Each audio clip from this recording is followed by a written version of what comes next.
Hello, and welcome to CTR Cyber 5. 5 tips in 5 minutes on cybersecurity internal controls. I am your host, Jenny Hederman, Risk Counsel with the Office of the State Comptroller in Massachusetts. Our guest today is Domin. He's supervisor with the FBI Cyber Task Force. Doug is currently working with federal and state partners on Boston's FBI Cyber Task Force. He's a technical investigator with over 20 years of experience in both the private and the public sector. His FBI experience includes technical investigations through development and dissemination of cyber threat intelligence, digital forensics, and incident response. He also has an MS in cybersecurity governance and policy. Our topic today are 5 tips for managing a premium cybersecurity program. And we're going to jump right in with cyber tip number 1. Welcome, Doug. Thanks, Jenny. And one of the first things I would recommend someone doing if they're looking to start a security program is to first put an incident response plan in place. It doesn't have to be long, but understanding, what the group is going to do or what you're going to do when something bad happens is something to start writing down on paper. And there's some great resources online. If you simply Google or search for incident response plans, there's plenty of examples that NIST and the CISA will provide as examples, but organizations also push these out, such as Microsoft and IBM Security, for customers and clients to look at and use as a template. So there's lots of starting points out there. Find a good IR plan, something that might map your own organization, and get started on something for yourself. And then when you have something that might be workable, print it out and keep a hard copy close by.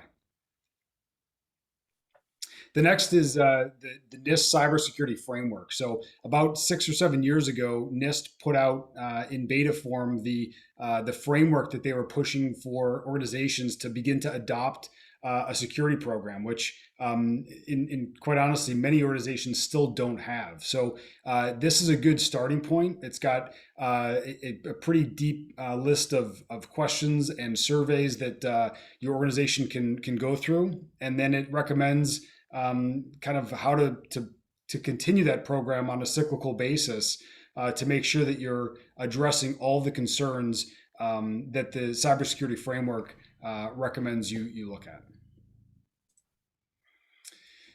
CIS is the Center for Internet Security, and one of the things that they are very good at and have been doing for a couple decades now is pushing out benchmarks for operating systems and devices that you may use either at work or personally. If you sign up to receive some of these, or to have access to these benchmarks, you'll see they cover historically operating systems from years back, but also current operating systems that might be on a device such as an iPhone that you would buy today.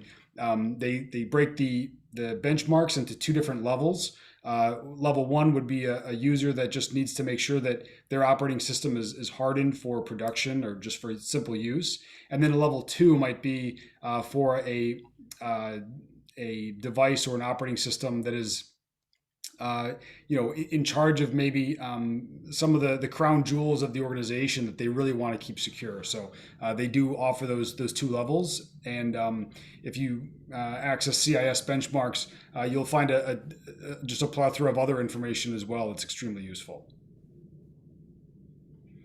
So CISA's got some excellent resources, and I think one of the biggest kind of surprises that people find is a template for a tabletop exercise. In fact, there's multiple. So if you are someone that's considered a tabletop in your organization for several years, you just don't know where to begin, go to CISA.gov and start to look at their tabletop exercises. They have a good scenarios that you could just literally download in a PowerPoint and look through, and then run your organization through it with injects and other kind of twists that occur during the scenarios and while it's unfolding. And it helps to kind of create that discussion with your team members on how you're going to address or react to certain situations. And then the last premium cybersecurity program tip is to look at the Australian Signals Directorate Essential 8. So this is the government of Australia. They put out a Essential 8 framework, which are 8 strategies for cybersecurity. They include things like maintaining data availability, as well as access control and patching applications. There's 8 different strategies that should be kind of intermixed in your security program. And again, not something to rely on exclusively, but just something that I found to be premium content. It's free and it's available to just go and search that, take a look at it, and see where you can implement it and use in your organization. That's terrific. Thank you, Doug Domin from the FBI Cyber Task Force. For more information on cybersecurity internal controls, check out our CTR Cyber 5 page at macomptroller.org. Thank you so much for watching today, and we'll see you again on CTR Cyber 5.